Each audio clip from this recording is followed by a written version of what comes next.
Հակոբ Ստեփանյանն առավոտյան 7-ին է տեսել, որ այրվում է հարևան Կախյանների տունը։ Յոկեքի բանի կողմից։ Ինձ թվաց, թե այն նրանց հայացից է, ոչ թե իրանց, հա։ Առաջ տվարությունը տենց թվաց ինձ։ Հետո որ ցած կարակի լեզվակ երևաց, այդ ժամանակ բանալի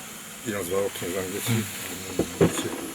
Այրվել է երկհարկանի տան երկրորդ հարկի մի հատվածն իր գույքով, քննչական կոմիտեի հաղորդագրությունից պարզ է դառնում, որ տունը միտումնավոր հրկիզել են, մոխրացած ննջասենյակներից մեկում քննիչները հայտնաբերել են կես լիտր տարողությամբ ապակյա շշով, բենզինի հոտով հեղուկ, քարի կտորներ, որոնցով ջարդել են ննջարանի պատուհանները, իսկ առաջին հարկի պատի տակ կտորով փաթաթված փայտի կտորներ, տան երկրորդ հարկի միջանցքում նաև զինամթերք է հայտնաբերվել։ Քննիչը փակեց, դուռը փակել են, պլոմբել են, պատուհանները փակել են, հա, դեպքի վայրի պահպանություն է իրականացվում։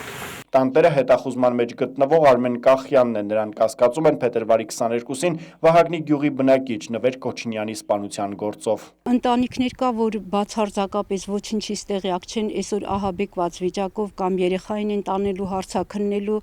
կամ ամուսնուն։ Ընդամենը մի քանի օր առաջ տեղի ունեցած սպանությունն ու հիմնական կասկածյալի տան հրդեհումը գյուղացիները պատահական չեն համարում, բայց նաև խուսափում են եզրակացություններից։ Նրանք հոգեպես շատ ծանր վիճակի մեջ են, Նվերի ծնողները ի վիճակի չեն ոչ մի այդպիսի արարք կատարելու,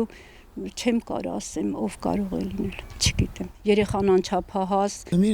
Իրանք շատ մտերիմ ընկերներ էին, թե իրանց մեջ ինչ անցել է չեմ կարող ասեմ։ Վահագնի գյուղում Կախյանների մասին սկսեցին խոսել 2000 թվականին, երբ դաժանաբար սպանվեցին ընտանիքի 7 անդամները, կանայք ու երեխաներ։ Սարգիս Գոքորյան, Արեն Ավագյան, ժամը լրատվական։